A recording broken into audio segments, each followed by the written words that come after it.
Miller and Waterford. Both teams are looking to climb up from the bottom of the Hocking and be competitive this season. You know, these two teams have been so excited to put their offseason work to the test. So excited that they even chose the same motto for the 2015 season. Both teams are playing by the "How do you want to be remembered" saying this season. And tonight, both teams held true to their motto. Now, Waterford, they were ready to go, crawling through those banners. They had signs everywhere saying how they were wanting to take down those Miller Falcons. We don't mean to burst the bubble this quickly, but it did not work out the way they wanted to. Inside game did not work today for the Waterford Wildcats.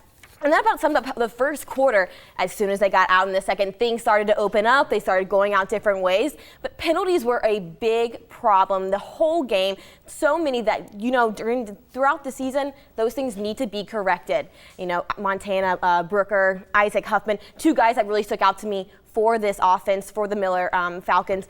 And, you know, they really had a great game with these drives.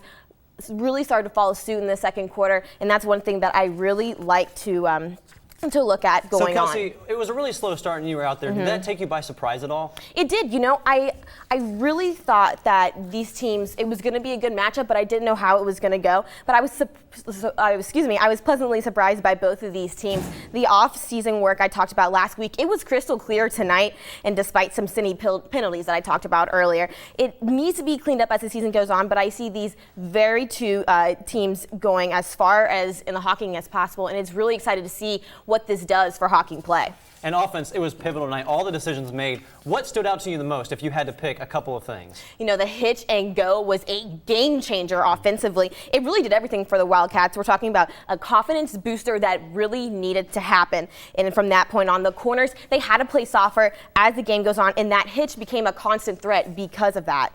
So if you had to pick one thing, what is the biggest takeaway from both teams in this game? Oh my goodness, I mean, there's so many things that you can look at, but I really do think the offense is one thing that we have to look at the rest of the season. They spread it so wide. I talked about earlier how the line was, they were so packed in, but as soon as that hitch and go started going, they were opening up everywhere.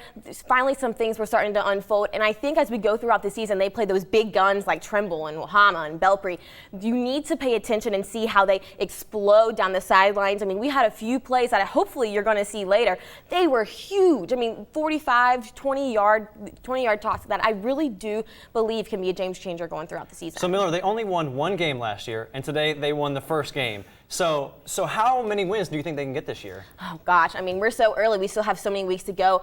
I want to put them at the 4 mark. I think that's a good thing to go, but, you know, it's the Hocking. So many things are unpredictable. Well, we'll have to wait and see. And it was definitely a close game out there in Waterford. Like Kelsi said, just one win for Miller last year, and this year they have one win. So great work, Kelsi. Thanks a lot.